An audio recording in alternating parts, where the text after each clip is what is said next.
আইনুদ্দিন ভাই, তোমার কাছে যে বালতিটা, এই বালতিটা আমি এই অত্র এলাকায় দেখি না। এই বালতিটা তুমি কোন জায়গা থেকে আনছো ভাই? যদি একটু কইতা, এই বালতিটা আমার খুব প্রয়োজন। এরকম বালতি আমি বাংলাদেশেও পাই না। আরে মোবারক, রাখ রাখ রাখ, কইস না দেখ আগে আশেপাশে লোক সংখ্যা আছে।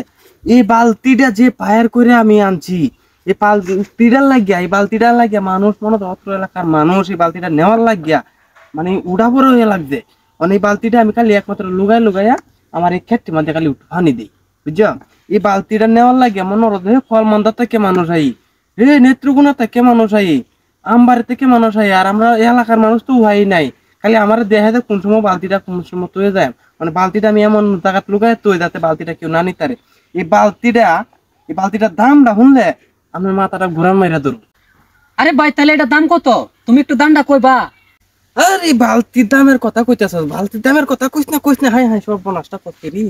তুই যদি দামটা জানে আরে কেউ হয় নাই, তুই যে জিগাইছস এলাকাতে থাক, তোর দামটা কইলাম মানে তুই তো মাঝে দিন যা কইবি।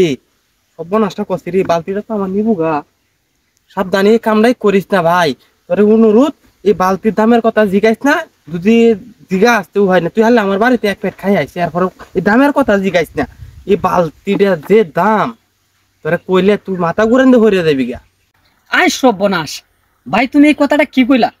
না না, থাক থাক ভাই, দামের কথা কম লাগতো না। কারণ তোমার এই কথা শুনে আমার মাথা ঘুরতাছে ভাই। তুমি এই বালতিটা সাবধানে রাখো, আর আমার কেটটা লাগানোর সময় তোমার বালতিটা একটু দিও আমারে। ও বালতি তুই নিতে? আচ্ছা বালতির কথা, আচ্ছা সমস্যা নাই, বালতি তুই নিস। তবে এখন আমার একটু কাজ আছে, আমি কাজে যাইতেছি গা। আর এই বালতিটা দিয়ে নিবে কেউর কাছে কিন্তু কইতারতি না, আর বালতিটা নিয়ে আবার কেউ দিস না। এই বালতিটা যদি দেস তাহলে আমারও ভাই নাই, আমার সারা সর্বনাশ হবো। এখন আমি যাইতেছি গা। হ্যাঁ, তা তুই ভালো মতো নিস, আর নিয়ে বালতিটা কেউ আবার দিস না, ঠিক আছে? আর এখন আমি একটু কাজে দেখ, কখন আরেকদিন নিস, ঠিক আছে? তো ভালো থাইস, হ্যাঁ, যাই গা।